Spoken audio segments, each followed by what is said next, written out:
Yo, what's up guys? This is BunnyMuffins. The patch notes for 10.10 just came out. I've not read these yet, but I did look at the patch preview a little earlier. Thank you so much for your support on my most recent video. We analyzed the ex-StarCraft player Polt, who recently took over the North American ladder, and we also checked out the likes of Delicious Milk, Soju, Ine, and Mismatched Socks. I also heard that Polt watched this video live on his stream, so that was super cool as well. Thank you all so much for your support, but let's just get right back into this. It should be a small patch, not too many things here. Space pirate buffs, here's like a little summary, but we'll just get into the nitty gritty just so we know what the actual changes are. So for the systems, first we have Super Dense Galaxy now grants a free Force of Nature after the stage 3 carousel rather than upon reaching level 5. So this means that hyperroll comps aren't quite as screwed in the early game anymore on the Super Dense Galaxy because people really just need to hit level 5 as soon as possible. Typically this was after the carousel, but now you no longer need to do that. So if you are lose streaking, if you are playing hyperroll, this is going to be much better for you from now on that galaxy.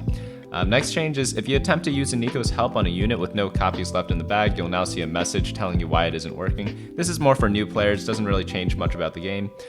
Next change is reduce the chances of a random full item carousel by a large amount, especially in the earlier carousels. Overall, I like this change. I used to hate the full item carousels, but I kind of warmed up to it a little bit. Obviously, there's much more RNG on the full item carousels because you either get a really good item or a really bad item. So losing intentionally in preparation for these carousels was good, but you never really knew if it was going to be a full item carousel or not. So it's just kind of like unnecessary RNG. So overall, I am happy that they are lowering the chance for that. Next change is item drops are now a bit more likely to appear in earlier PvE stages. Okay, so this probably balances out the game a little more because if you guys didn't know yet, you want gold early in the game and you want items later in the game. You also want Nico's help later in the game. This is speaking in generalities. Obviously, there's some exceptions to the rule, but generally you want more gold earlier because you get to start collecting interest earlier, and we all know that early interest allows you to get more interest as the game goes on. So getting 10 gold early game is much different than getting 10 gold late game when the gold late game doesn't matter as much. But now since they changed it so item drops are more likely to appear in the earlier stages, that changes up the game a little bit. We also have a new galaxy, the Galactic Armory. All players start with the same 2 full items. So this is pretty much turning the game more into chess rather than auto chess, making everyone have the same start. But I do like this change because when people have the same start, it kind of forces people to adapt to different... It favors the adaptive players a little more. Say you only force one comp and you get an item that works in the comp, you could keep forcing that comp and you'll have an advantage. But if it's an item that you're not used to using, you're going to want to be more adaptive, which makes the game a little more fun for me at least. Next up, we have updated galaxy odds. So we have the Galactic Armory showing up a little more, and then all the old ones show up a little less, and then the more recent ones showing up a little more, kind of in the middle. And then now we have normal games and 30% of games. We have a lot of galaxies. This is going to be a pretty interesting set. I wonder if this is the last galaxy that they're adding. Well, I guess time will tell. So next up we have the trades. I don't know why they keep nerfing Mech Pilot. This is a nerf, by the way, because I saw someone do the math on this post. There's just no reason to nerf them. They're not good anymore. If you guys saw my last video analyzing the top 5 players on North America, none of them played Mech. So there's just no reason to nerf this. Like, all the Mech 1 tricks, they all dropped. They used to be rank 1, 2, and 4 or something like that. Now they're 8, 9, and like 20. So it doesn't really make sense that Mech gets nerfed again. So I don't know what made them do this. Maybe it's because like low elo players are complaining about this, but even when I'm playing it, I'm not a top 10 challenger player by any means, but like even in like Masters, it's feeling pretty weak. Even if you're uncontested, I've still seen Mechs go 8th. So yeah, no idea why they keep nerfing them. So next change is infiltrators now jump regardless if there's a target in their attack range on the start of combat. Pretty interesting. This means that if you put infiltrator on like Zerath or Kale, they'll jump, so you never want to do that anymore. So this is overall a nerf to infiltrators because you definitely want the infiltrator spatula on like specific units, and now some of them aren't able to use it anymore, like Zerath or Kale. However, maybe for the regular infiltrators this might be better because now you can move Kaisa maybe to 2nd or 3rd row to try to dodge some backline Zephyrs instead. So maybe, and now she'll still jump to the back line. So maybe it's good for like the regular infiltrators, but for the infiltrator spatula, it definitely got a lot worse. Space Pirate item chance drop rate increased from 20% to 25%. So it's a small buff to 4 Space Pirate. 4 Space Pirate actually got quite a decent amount of play last patch. It was definitely like an underrated composition in my opinion, but that was mainly due to a mana printer build, but that's getting nerfed later. So we'll see how this change spices up the game for that archetype in 10.10. So next up we have the champions, tier 1 champions. Poppy nerfed, thank God. Just nerfed at 2-star and 3-star. I don't know why they nerfed her at 2-star. I think just a 3-star nerf would have been enough, but she does considerably less damage, around 20%. And she also gains loses 20% on her shield at level 3. So those are pretty big changes with the Candyland composition. I still think it'll be an okay comp, but it's definitely not going to be as strong as it was before. Again, none of the good players were even playing Hyperroll except for one player. So even though we complain about this comp a lot, it definitely wasn't taking over the meta at all. Twisted Fate wildcard damage per card, 550 damage to 450 damage at level 3, so that's fine. I don't think Twisted Fate was the problem. I think just hitting the Poppy would have been enough, because you don't want to kill the composition either, you know. Xayah AD nerfed by 10%. This one's probably the smallest nerf, which is weird because I know that the only top player who played Hyperroll played Candyland more often than the Shredder build, but I thought the Shredder build was actually slightly stronger. Or maybe it was just easier to get, I'm not too sure, but I'd be curious as to see why they only nerfed this one in one way, but they nerfed the Candyland in 2 ways. Also, these 2 nerfs are like, Poppy nerfs by 20%, Twisted Fates by around 20% as well, but the Xayah nerf was just 10%. So I wonder why they chose those percentages for those comps. Next up we have Ziggs buff to 40 mana. Interesting. Ziggs used to have less mana, but they made him have more. So now items like Seraph's Embrace or Luden's Echo might work pretty well in Ziggs now. Well, they worked pretty well before, but even more so now. So next up we have tier 2 champions. We have Yasuo, increased health and reduced mana. So that's a buff for Rebels. They buffed Ziggs and Yasuo.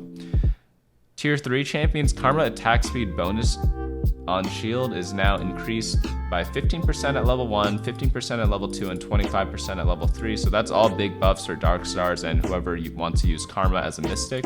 Syndra unleashed power damage per orb is now increased as well. She does more damage at levels 1, 2, and 3. This is around like a 25% buff at level 3, so that's actually pretty considerable. Next up we have the 4-cost champion, Kale's Divine Ascent Waves damage.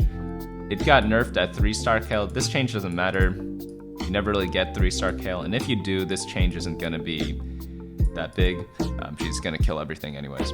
Vel'Koz spell damage increased at level 1 and 2.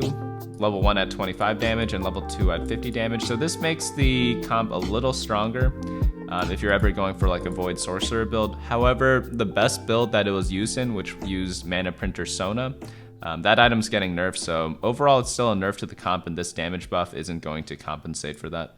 Wukong's Cyclone targeting now prioritizes hitting the closest enemy he hasn't hit yet rather than a random one, so this is definitely a buff for Wukong. Before we get into the video, I want to do a quick shout out to the YouTube comment and channel of the week. Thank you so much for leaving your comments in my past videos. Second, I want to highlight the tweet of the week as well. Thank you so much for sharing my videos. If you are wondering how to get your profile featured in the next video, it's super quick and super easy. Either leave a comment on this video or share this video with your audience on Twitter. Just be sure to tag me. Now with this out of the way, let's get right back into the video. Next up we have items. Items, Chalice of Harmony, mana restore reduced from 10 mana to 8 mana. That's a pretty big nerf because now Sona has to auto attack before she casts her ult again. So if you guys didn't know, Seraph's Embrace restores 20 mana and Chalice used to store 10 mana, so you'd build 2 Chalice of Harmonies and then 1 Seraph's Embrace on Sona so that she ults and then ults and then ults, because she'd get 40 mana every time she casts her ability. But now she only gets 36, so she'll have to auto attack in order to pull this off. So overall it's like a pretty sizable nerf because now you might have to go double Seraphs and 1 Chalice, which requires even more tiers, and it's a little less flexible, and it gives less mana to your entire team. So overall, that build, it isn't dead, but it's definitely a lot weaker. Deathblade starting stacks now increased to 1, and now Deathblade displays the amount of attack damage gained rather than stacks. Morello and red buff burn reduced to 20 5% from 27%, so a small nerf there, though this doesn't do anything, guys. Let's see. 2 divided by 27, it's like a 7% nerf. It's not much at all. Bug fixes, we have Guardian Angel no longer strips certain combat enhancing effects when it procs, i.e. Shaco's powered up ability, or Jin's 4-shot damage. Okay, that's kind of cool. Certain PvE enemies will no longer contort into balls and float around when they defeat you in combat. I didn't know that was a thing. Xerath now properly fires a missile when performing a critical auto attack.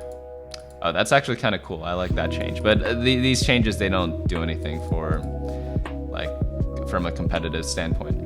Misfortune will no longer occasionally have her larger cone upgrade when the player owns her hasn't purchased that upgrade yet. Yeah, I noticed when I had like an unupgraded Misfortune on my board and I bought a different Misfortune, she'd have like a bunch of circles flying around her signifying that she had an upgrade. So I was always wondering what that is. Now we know that it's a bug, so I wonder if I switched her onto the board, if she would actually have the upgrade in the game. But I didn't test that yet on last patch, but I guess I never will have the chance to do it again now. But if you guys saw this bug before, it's gone now.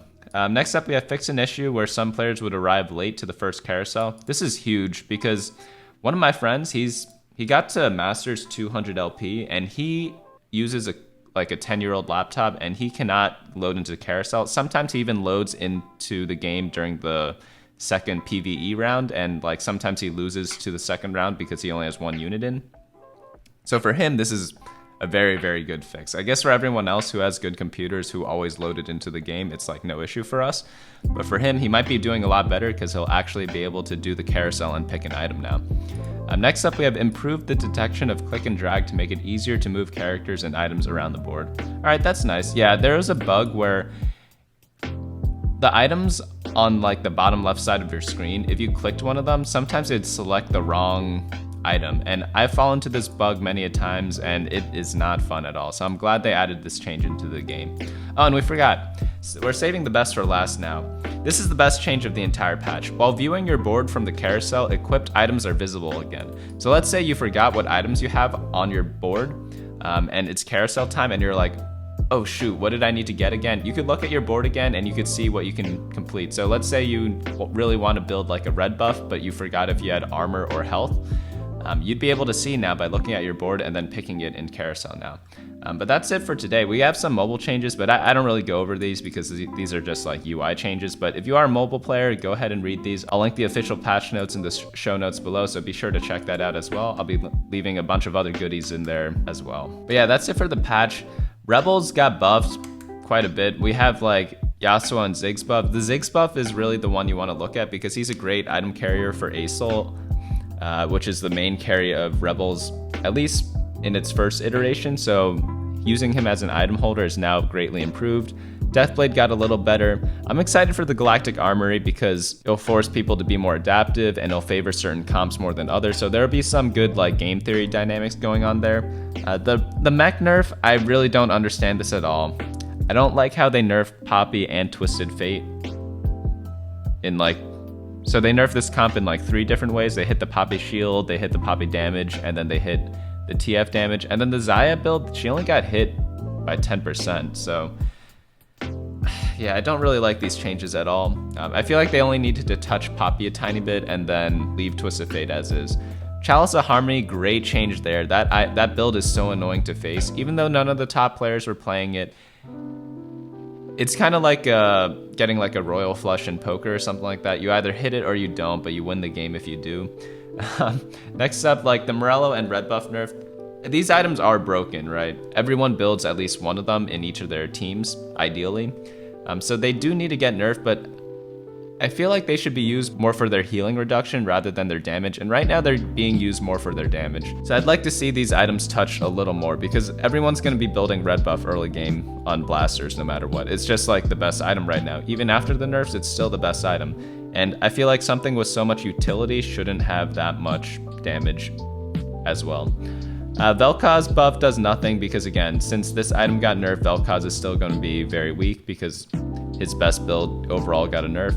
Syndra, I am excited to see because I do want to see the Star Guardian Sorcerer comp back into the game. It was one of my favorite comps, so maybe this buff helps them a little bit. I'll see you guys on Friday for the meta snapshot, and I also have a Rebel guide coming, so definitely look out for that. Rebels are going to be super strong this patch, mainly because everything got nerfed and they kind of got small buffs. Like the Ziggs and Yasuo buffs, they don't really do that much, but like it still helps. Every little bit helps, and since everything else is weaker, they all get slightly better. But yeah, that's it for today. Thanks so much for watching. I'll see you guys next time. Hey guys, thanks so much for watching. Don't forget to share and subscribe, and of course smash that like button. Each like is an LP I gain before the next video.